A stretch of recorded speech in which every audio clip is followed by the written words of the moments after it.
What were your key takeaways, do you think, from the morning session?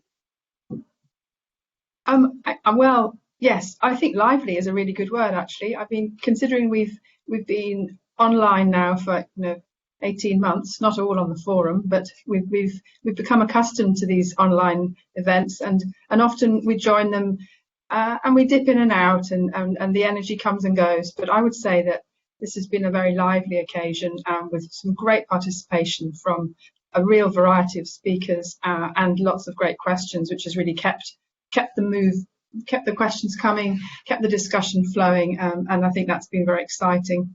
It's great to see. I think we saw nearly 200 people some of the time this morning, so that's really giving us some food for thought for our next event. No question about it. We'll need to think carefully about how we do things in the future. I really enjoyed the morning sessions on technology and policy and science, and it was interesting to me. We didn't have a specific communications session, and yet it seemed to be a theme that spread actually throughout the whole day, which is quite striking. Yeah.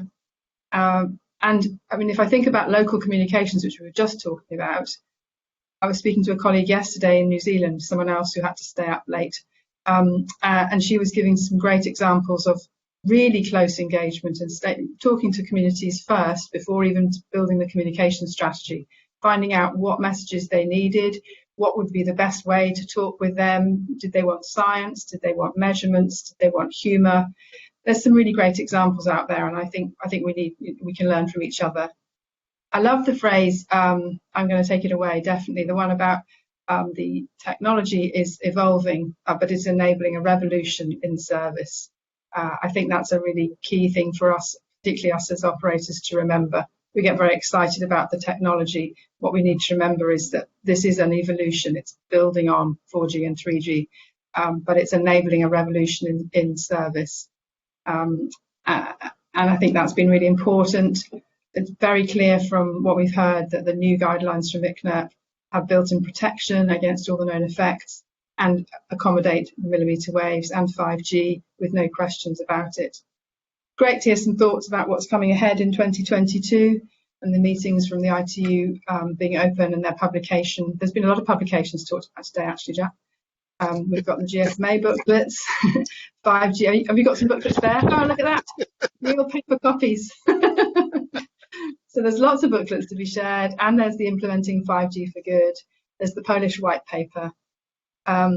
Yeah, so I think it's been an exciting and lively time. Certainly that was this morning. What's your feelings about? What's your feelings about it?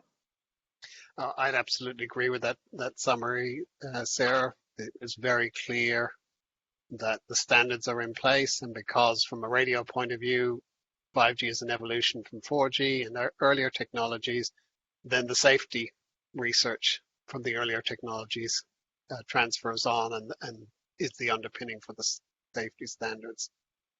In some ways, I think the afternoon or the second session was more operationally focused.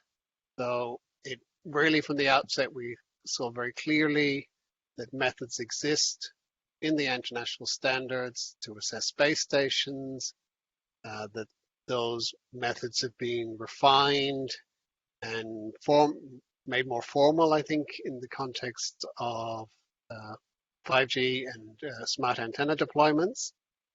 And then when they're applied in the real world, as we saw with the data from 27 measurement surveys from 17 countries, the levels we get from 5G at a maximum about 1% of the safety limits in public areas, very similar to what we saw or do see for 3G or 4G, so no real change in the exposure limits. So this confirms that you can actually make measurements on a 5G network today. Looking at some of the specific examples and experience in countries like Austria, France, Australia, in terms of doing these measurements and communicating them was quite interesting. Clearly, it will be really interesting to come back in maybe 12 months' time and see what's the situation in Austria when they're going to measure the same 71 locations that they measured previously, and they're going to see what does 5G add. And if the experience in France follows through, the answer is not very much. And that the reality is that if we don't deploy 5G, then in order to satisfy the data demands and the expectations of customers and consumers, then exposures will increase more, trying to provide that capacity with 3G and 4G.